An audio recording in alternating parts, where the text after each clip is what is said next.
Presença. Oferecimento Áureo. Mais que sonhar, realizar. E Vista Azul Hotel. A Europa pertinho de você.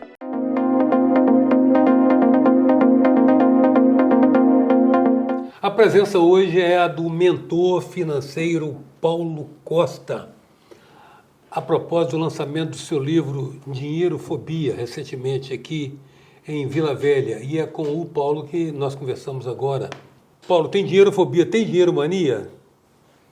Tem também, né? Tem também, né? Tem também. Então, o que é? Um é rejeição ao dinheiro, o outro é obsessão pelo dinheiro, será? Também tem. Os dois extremos não são muito bons. Não, nunca é saudável. Tem equilíbrio em tudo. Nunca né? é saudável, né? Mas você tem um trabalho já de alguns anos nessa área da consultoria financeira. Isso. Né? E, inclusive, tem créditos de cases bem marcantes, bem sugestivos, como um trabalho desenvolvido no Banestes. Como é que foi esse trabalho? Foi um trabalho muito bom, muito interessante. E hoje eu penso assim, voltando no tempo, pensando no que eu fiz lá, tem aquela frase assim, ele não sabia que era impossível, foi lá e fez. Né? Não avisaram ele, né? E a gente trabalhou lá a mentalidade do pessoal, só mentalidade. E na época tinha falido vários bancos estaduais, né? Eu daqui também estava com certa dificuldade. Eu apresentei uma proposta lá e eles se convenceram de que era por ali e a gente fez um trabalho lá de 9 meses. O Pulo do Gato, a gente sabe, o Pulo do Gato, quem quiser que contrate uma mentoria. Mas dá para poder dar umas dicas, umas canjas, né, para nós. Como é que você conduziu essa abordagem para mudar? Porque é um trabalho de mudança de comportamento, né? Mudança de hábito, atitude, comportamento, crença, maneira de pensar, jeito de lidar com o dinheiro, com certeza. Muda valores, então, muda o mindset. Muda o mindset. E como é que você consegue isso, Paulo? Isso com cursos vários que eu fiz pelo mundo aí, fui juntando informações e a gente montou algo que reprograma a mente da pessoa, ressignifica. No caso do Banestes, certamente você encontrou um contexto sobre o qual você formulou um diagnóstico. Isso. E a partir daí adotou as prescrições que você achava adequadas e deu certo. E deu certo. E isso você verificou como? Como é que você mensurou isso? A gente fez lá uma pesquisa junto aos empregados, porque quando foi anunciado que o banco ia acabar e ia fechar, os sindicatos, os empregados estavam em greve e com medo de perder o emprego. Eu conheci algumas pessoas do banco, alguns amigos, e fui conversar e fiz uma pesquisa ali. E o que eu percebi nessa pesquisa? Que a maioria deles estava com dificuldades financeiras. E uma pessoa que não tem lucro na vida pessoal, dificilmente vai dar lucro para a empresa que ele trabalha. Então, como eu sempre digo, não existem empresas, existem pessoas. E as pessoas não se importam com o quanto o empresário sabe, até saber o quanto que ele se importa com elas. Então, é fundamental numa empresa que o empresário se importe com os empregados. Porque se ele não fizer isso, o empregado traz dificuldade. Às vezes até eu vou conversar com empresários, oferecer o trabalho de programa de educação financeira para os colaboradores. Alguns empresários dizem, eu não vou gastar dinheiro com isso, porque eu treino e depois ele sai e vai para outra empresa. Aí eu respondo o seguinte, o problema não é você investir no treinamento do seu empregado e ele sair. O problema é você não investir e ele ficar e te quebrar. Não qualificar, não capacitar, não preparar. E se ele tem uma mentalidade de escassez, ele não vai... É isso que eu ia falar. Você diria que... É interessante, né? Você sabe que tem hoje uma leitura a respeito da oração de Isaías, em que ele ensina que o segredo de orar é agradecer por aquilo que ainda quer receber. Isso. Né? E é interessante isso, que a gente vê uns exemplos assim, quando você traz isso para o seu cotidiano, você percebe as coisas acontecendo. Você diria que o foco na escassez traz escassez? Com certeza. A gente é uma energia. Nós somos uma energia. Você já viu, por exemplo, já deve ter acontecido, de você conhecer uma pessoa e conversa um pouco ali, de repente você fala assim, nossa, essa pessoa tem uma energia ruim, não bateu, o santo não bateu.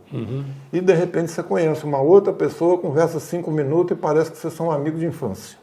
As vibrações. As vibrações, exatamente. Escassez atrai escassez, abundância atrai abundância. Então, você diria o seguinte, que é uma atitude positiva, crer na abundância, esperar pela abundância. Eu acho que mais profundo ainda é você imaginar que você já tem aquilo antes de ter. Voltamos a Isaías. Exato. Você já tem aquilo antes de ter. Porque eu antes achava que fé era acreditar que eu vou conseguir. Hoje eu sei que fé é ter a certeza de que eu já consegui uma coisa que eu nem tenho ainda. É mais ou menos o seguinte, quando você vai andando aqui e falta chão, e você acredita muito, Deus bota o chão. As coisas começam a acontecer. Tem um ditado popular, quando você quer muito uma coisa, você está trabalhando naquele rumo, você está caminhando, está fazendo tudo que é possível para conseguir aquilo, o universo conspira a seu favor, começa a acontecer algumas coincidências. Essas coincidências, na física quântica, por exemplo, define como matrix, mágica, sincronicidade, lei da atração.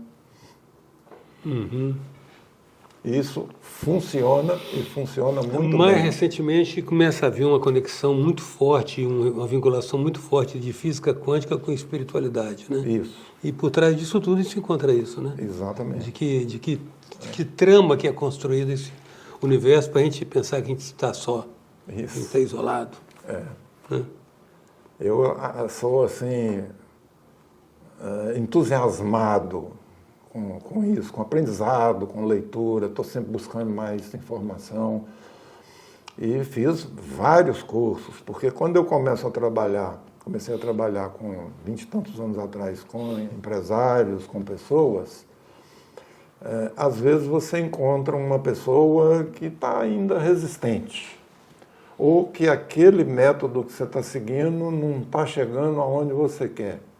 Então eu vou e busco mais curso, mais uma formação, mais conhecimento. Então hoje a gente tem uma caixa de ferramentas assim, que tem ferramenta para todo tipo de problema. A única coisa que não dá certo é quando a pessoa não quer, porque ninguém, por melhor que seja, pode fazer por você aquilo que você não quer. Né? A pessoa não vai, não faz, não vem, não procura.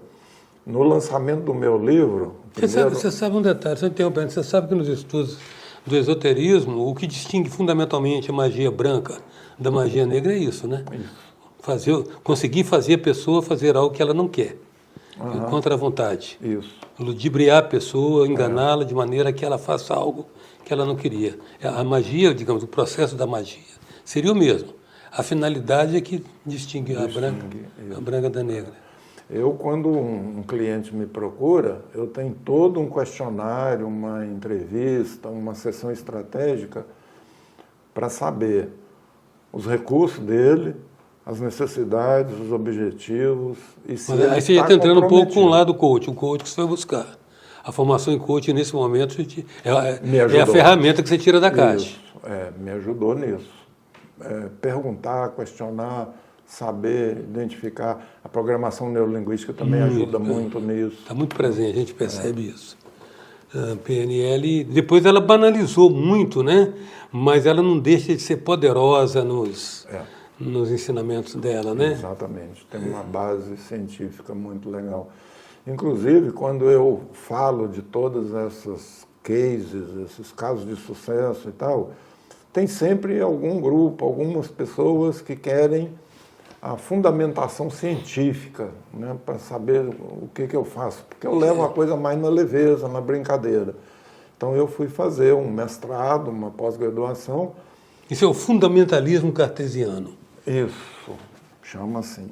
Né? E aí eu utilizei na minha tese lá, eu estudei, aprofundei, pesquisei sobre o caso do banco, né? Aí eu fui lá na psicologia, Kurt Lewin, teoria de campo, tudo, como funciona a mente quando está acontecendo isso e isso. E, por acaso, se bem que eu não acredito em nada por acaso, tudo é esforço nosso, o meu trabalho eu aprofundei tanto, e era um assunto que raramente aparece nos cursos, que até foi publicado minha tese numa revista científica. Tem uma base científica para fazer o que a gente faz hoje dessa ressignificada, dessa reprogramação mental. Vem cá, isso nos leva aqui isso nos leva a validar um axioma, um ditado que se dá hoje, que a pessoa ouve no primeiro momento e acha tão abstrato que vira papo em torno no intervalo do futebol. É o quão a vida é subjetiva, né? Isso. Exato. Tem toda a razão. Muito subjetivo. E nós todos fomos criados, desde a infância, no ambiente caseiro e no ambiente escolar, muita coisa da racionalidade. Tudo tem que ter racionalidade. Quando você vai para uma outra esfera, para um outro patamar, a maioria tem dificuldade. Eu tive muita dificuldade, porque você vê, eu formei tudo cartesiano. Formei em contabilidade, passei num concurso e trabalhei na Caixa Econômica. A Caixa estava montando o centro de processamento de dados da IBM. Eu me tornei analista de sistema na época de computação. Trabalhei 7 anos dentro do computador da Caixa.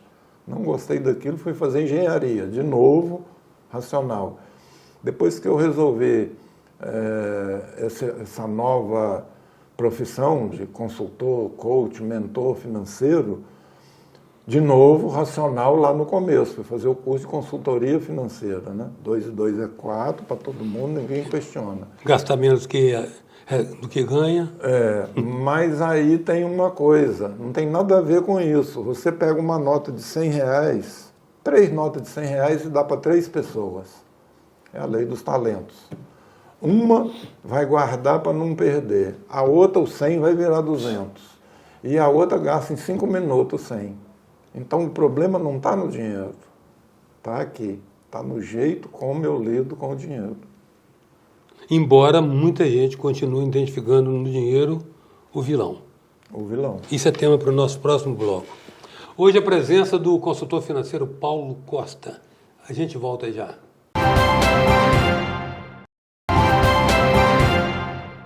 Voltamos com a presença do mentor financeiro, mentor, consultor e coach financeiro, Paulo Costa. Paulo, eu te interrompi quando você ia falar a respeito dessa relação, às vezes, mal resolvida das pessoas com dinheiro. Eu até comecei brincando, abrindo o bloco anterior, brincando sobre dinheirofobia e dinheiromania. Dinheirofobia é o nome do seu livro, que você escreveu para exorcizar o dinheiro, né? Isso. Para a gente cuidar, né, do endividamento brasileiro. Né? A pesquisa da Confederação Nacional do Comércio, recente, encontrou 79,6% das famílias super endividadas. E o SPC Serasa atestou lá que tem quase 70 milhões de brasileiros negativados. E uma coisa interessante, quando abre aquelas feirão limpa-nome, eu já fui em vários assim para aprender e para observar. Você vê ali uma pessoa que está devendo, sei lá, R$1.000 de contas de luz atrasada. Ele sai de lá feliz porque renegociou tudo por R$200. Mas não mudou nada, hábito, atitude, comportamento, crença, maneira de pensar. Enxugar gelo. Daqui 6 meses vai ter outro feirão limpa-nome e aquela pessoa vai estar lá de novo. Se você continuar fazendo tudo que sempre fez, do jeito que sempre fez, o resultado vai ser sempre o conceito da loucura é exatamente isso, né? Querer repetir resultados fazendo a mesma coisa. Querer um resultado diferente. Diferente, fazendo a mesma coisa.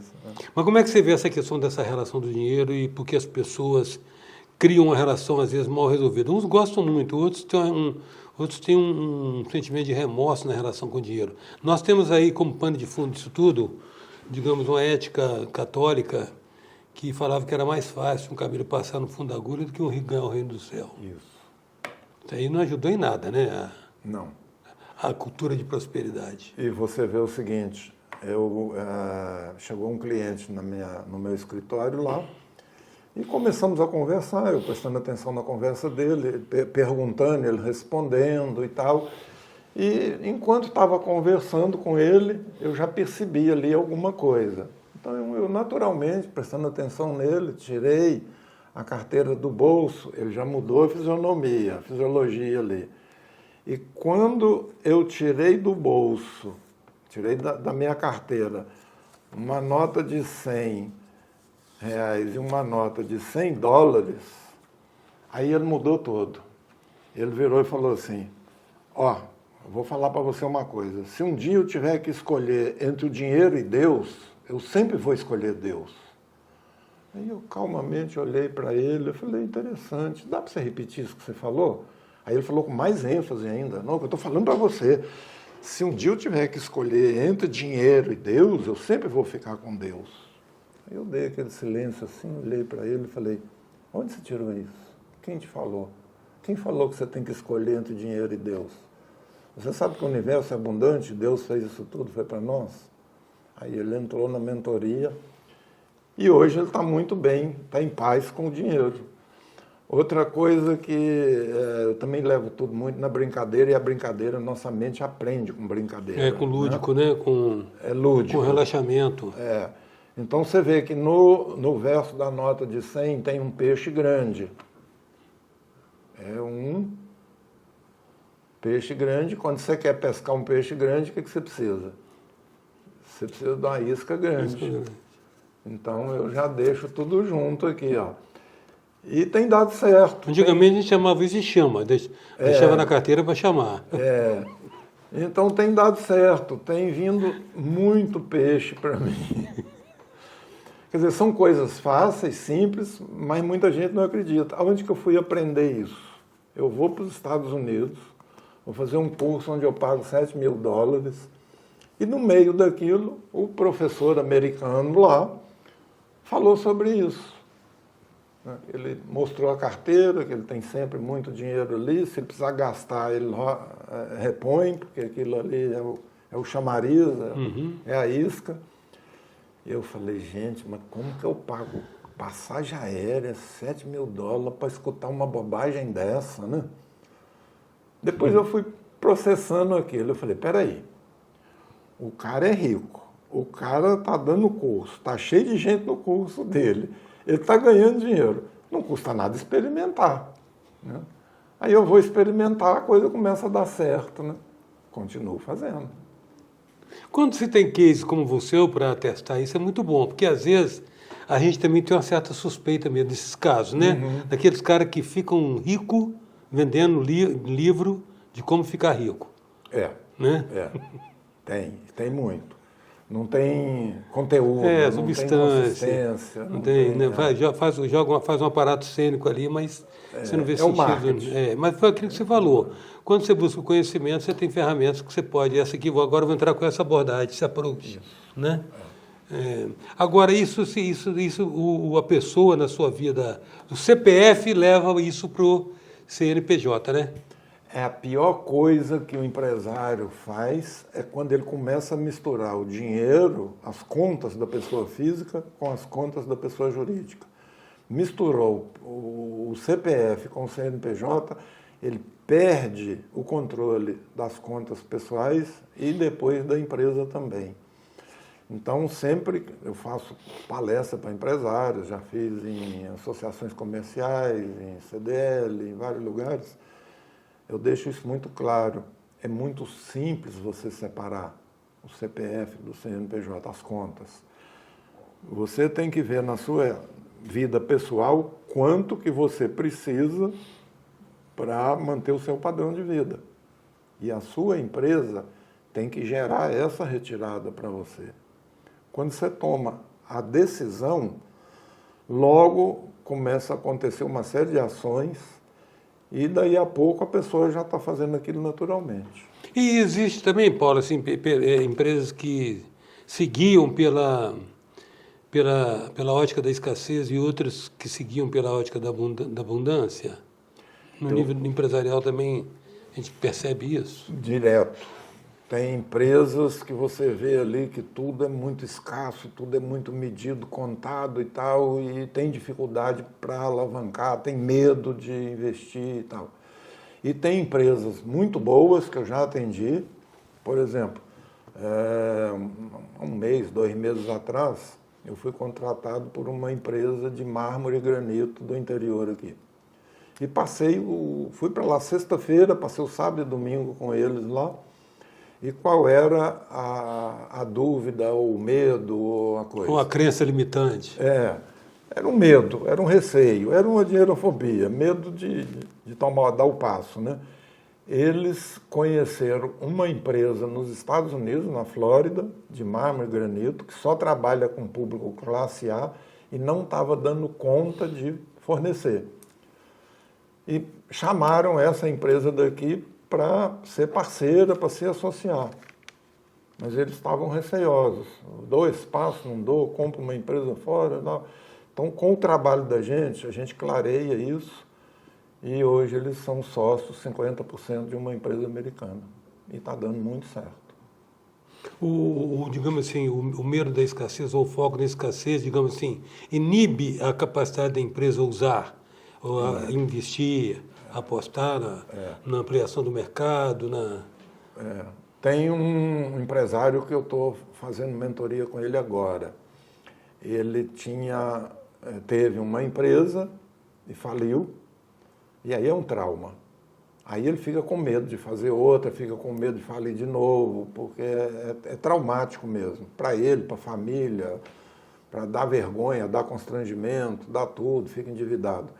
Então ele arrumou um emprego numa grande empresa e conseguiu organizar aquela empresa, conseguiu fazer muita coisa, levantou, aumentou o lucro ali.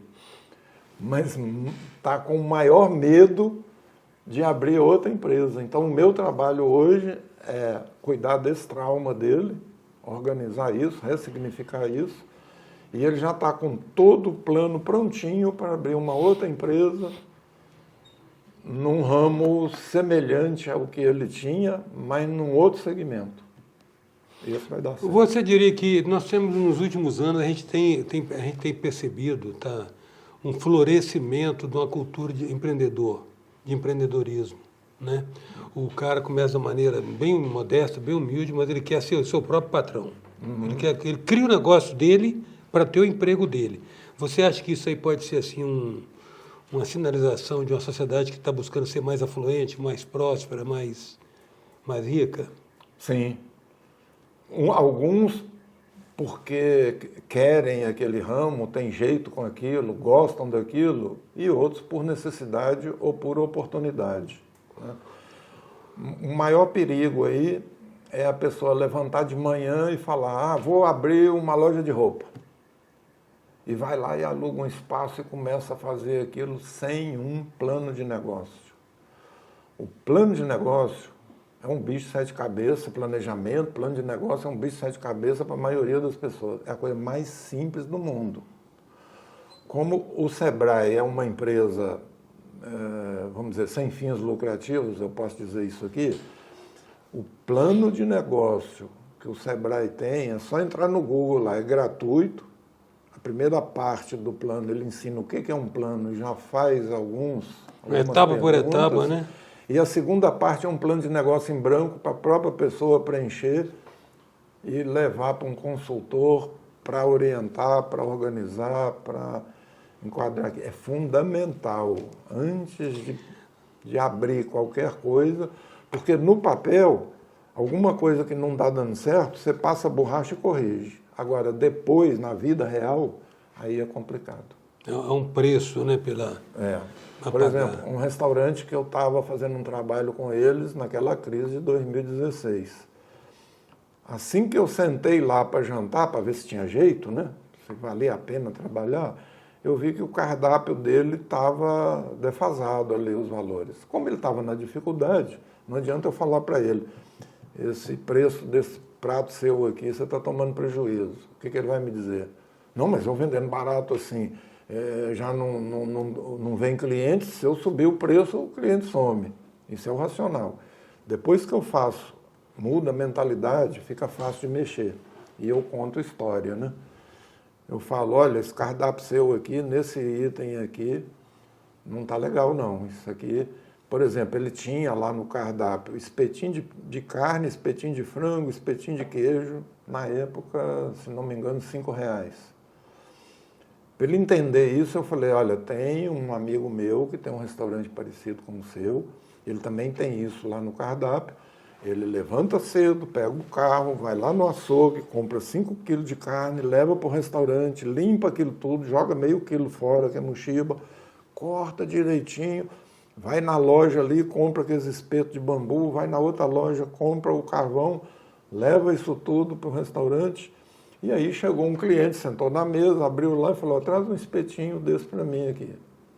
O garçom vem, atende, leva, traz o espeto, ele manda uma travessa de farofa e vinagrete. E o espeto de carne. O cara pediu a conta, paga no cartão de crédito. Pagou R$5, ele vai receber R$4,50 daqui 30 dias, porque o cartão já fica com a parte dele lá. E esse restante, ele tem que pagar o garçom, tem que pagar o aluguel, tem que pagar a luz, tem que pagar tudo. Aí não precisa nem falar nada. Eu falei, eu acho que eu estou perdendo dinheiro com isso, né? Nós vamos mudar isso aqui, porque coisa que tem inho no final, tipo espetinho, é igual o mendigo quando vem pedir esmola para você. Como é que ele fala? Você pode me dar uma moedinha, um trocadinho, uma ajudinha? Então, tudo que tem inho assim nos remete à escassez. Vamos trocar o nome disso aqui e eu passei o valor para R$ 7,99. Quanto que eu aumentei? 60%. Ou seja, se ele estava faturando R$1.000 com aquilo, só com essa pequena mudança, com essa história, ele passou a faturar 1.600 ali. E a gente mexeu em 4 coisas nesse restaurante, em 2 meses ele estava dando lucro. Mas primeiro tem que reprogramar a mente, senão ele rejeita. Não é racional. Acreditar e partir para dentro. Exato. Quero agradecer muito, Paulo, sua presença aqui. Acho que, de repente, tem muito o que tirar desse livro seu. Certamente será útil a muitas pessoas. E grato pela sua presença. Eu que sou grato aí pelo convite, pela oportunidade. E no livro aqui tem várias histórias de pequenas, médias e grandes empresas que você pode aprender muito com ele. E se precisar de mais informações, me siga lá no meu Instagram, Paulo Costa Finanças. Alguma dificuldade pode mandar lá no direct que eu respondo. A presença hoje do mentor financeiro Paulo Costa. Até já.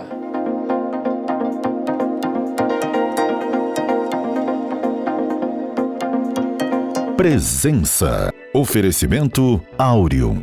Mais que sonhar, realizar. E Vista Azul Hotel. A Europa pertinho de você.